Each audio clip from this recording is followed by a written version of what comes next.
blood. It's reacting to something.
Dad?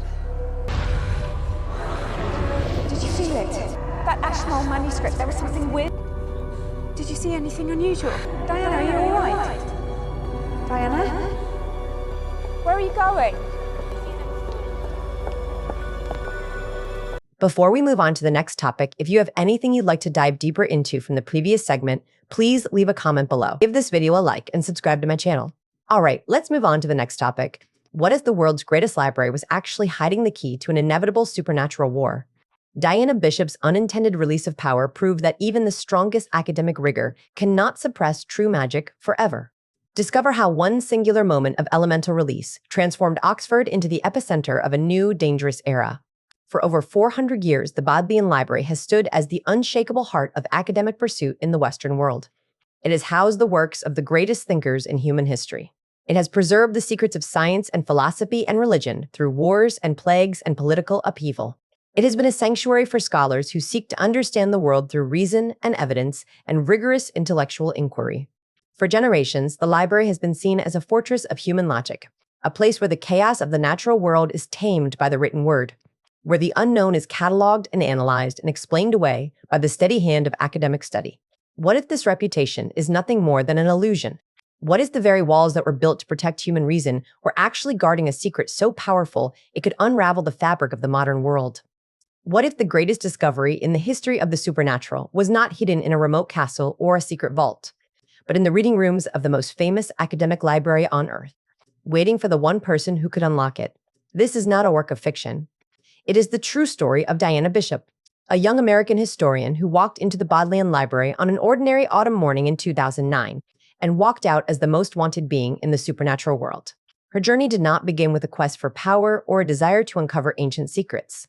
It began with a routine research request for a series of alchemical manuscripts from the Ashmole collection, a request that any historian of early modern science would make in the course of their work. A request that should have resulted in a stack of dusty leather-bound books and a few hours of quiet study in the reading room. But what happened instead was something that no academic training could have prepared her for. Something that would shatter the illusion of logic that she had built her entire life around. Something that would ignite a supernatural war that had been brewing for over 1,000 years. The story of Diana Bishop is often reduced to a simple fairy tale of a hidden witch who discovers her power and saves the world. But this narrative misses the true gravity of what happened in that library on that autumn morning. This was not a gradual awakening of magic that unfolded over months or years. It was a single moment of elemental release that broke through decades of suppression and denial in the blink of an eye. It was a moment that proved that no amount of academic rigor or intellectual discipline or deliberate denial can hold back the true power that lives in the blood. It was a moment that transformed the quiet streets of Oxford from a sanctuary of learning into the epicenter of a conflict that would redefine the balance of power between humans and supernatural beings for generations to come. To understand the magnitude of this moment, we must first understand the world that existed before it.